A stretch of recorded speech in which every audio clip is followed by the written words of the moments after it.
Hey guys, it's me, Trent. I'm here to talk to you guys once again just to give you an update on how everything is going with me, myself, and I.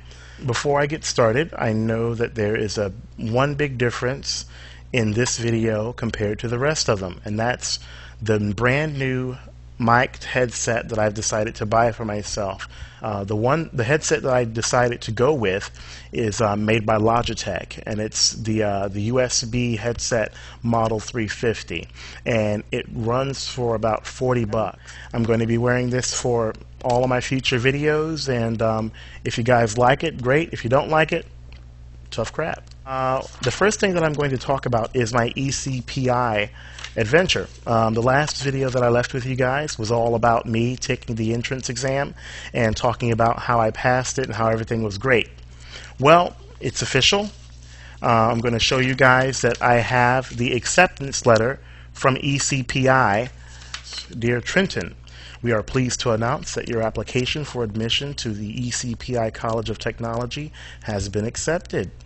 Was based upon both your admissions test score, whatever, I'm not going to read the rest of it, but basically the point is I've been accepted. I'm going starting March 17th, and I'm hoping to have a blast. What I'm going to do is attend ECPI for 2 years to participate in getting my associate's degree in wireless communications. I'm very excited to be going back to school, but at the same time I have to be honest. A part of me is a bit scared, quite frightened actually, of I think I'm just more afraid of the unknown. You know, afraid of going in and not being the top of the class, going in and realizing that there are a lot more people out there who know a lot more than I do. But to be in a situation where, especially a competitive situation, where you learn that firsthand, it's very humbling. And I think another part of this situation is that this is the first time in my life where I am actually looking to make a big change for myself in my professional career.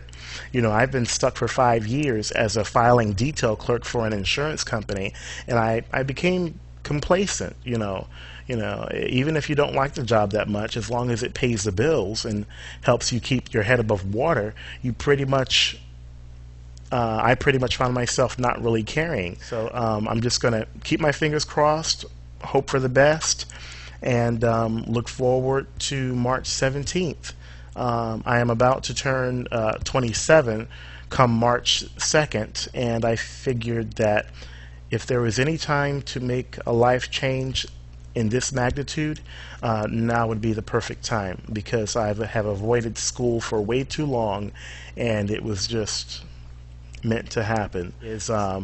Apple recently came out with the 16 gig iPhone and the 32 gigabyte iPod Touch, and a few of you have sent emails to me asking me my opinion on those two devices. It gets to the point where the iPhone is versatile in many respects, but after a while, once the user decides to get out of the iPhone, iTunes ecosystem to branch out and do other things with their phone, that's when the trouble starts. And that's when you have a lot of people looking to jailbreak their iPhone, putting their iPhone in jeopardy for any future updates. It's great that they've upped the capacity from 8 to 16 gigs. I think that's wonderful. You know, it gives people all the more room to store their movies and their photos and, you know, their music and what have you. So more capacity is always good. Even though I wasn't really impressed with the iPhone getting twice the storage capacity, I was pretty blown away by the 32 gig iPod Touch. I have to be honest, I remembered making that video a long while back talking about my hopes of having a full-fledged iPod with a touch screen. Now, of course, you know, when the iPod Touch initially came out with the 8 gig and the, I believe, the 16 gig model, I was, I wouldn't say upset, but at the same time, I really wasn't touched, and I really wasn't motivated to go out and get this brand new device, mainly because it didn't have enough space at that capacity to be able to hold my entire music library. My library, my entire iTunes library, is much bigger than 32 gigs, but all of my audio files are only up to 23 to 24 gigabytes in total.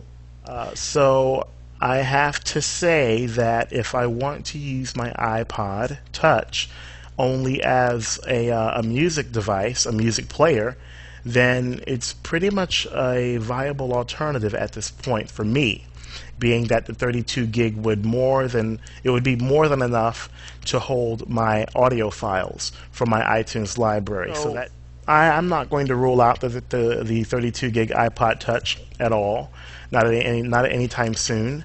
And if I had the money, I would go out and get it.